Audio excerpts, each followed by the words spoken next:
नरेंद्र मोदी यांचा देखील फोटो होता, काय त्यामागचं कारण आहे? त्याचं मागचं कारण आहे की आज जे देशाचे पंतप्रधान माननीय नरेंद्र मोदीजी जे विकासाची गती आहे, त्यांनी ज्या पद्धतीनं एक देशाचं नाव गौरवान्वित केलेलं आहे आणि त्यांच्याबरोबर आमची महायुती झाल्यामुळे त्यांच्या आणि प्रफुल्लभाईचं प्रेम, त्यांच्या आणि प्रफुल्लभाईचे जे जवळीक आहे ते तुम्ही गोंदिया एअरपोर्टवर पाहिली आहे आणि एक खुशीमध्ये ते पण आमच्यामध्ये सामील व्हावं म्हणून आम्ही त्यांच्याबरोबर त्यांचा फोटो घातलेला आहे. थँक्यू.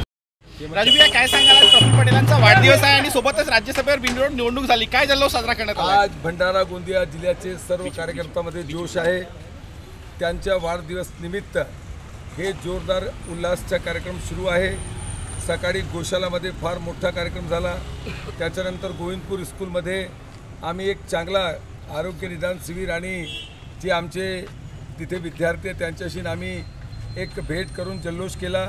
याच्यानंतर संध्याकाळपर्यंत आमचे कार्यक्रम आहे आणि जन्मदिन बरोबर हे वाढदिवस बरोबर आमच्यासाठी दुसरी जे एक जल्लोषची गोष्ट हे आहे, एक म्हणजे घोषणा हे आहे की माननीय खासदार प्रफुल्ल पटेल हे बिनविरोध राज्यसभेवर पुन्हा वर्ष 2030पर्यंत निवडून आले.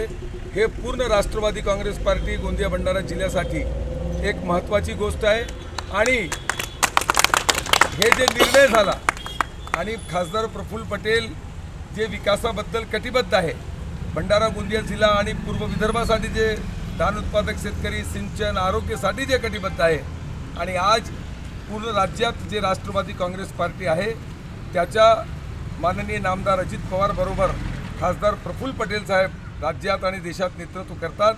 हे आमच्यासाठी आणि सर्व त्यांचे जे कार्यकर्ता आम्ही एक संघाने एकजुटीने जे त्यांच्या नेतृत्वात काम करतो, आमच्या सर्वांसाठी ही गौरवची गोष्ट आहे आणि याच्या पुढे आम्ही वर्ष 2030पर्यंत त्यांच्या कार्यकाल आहे.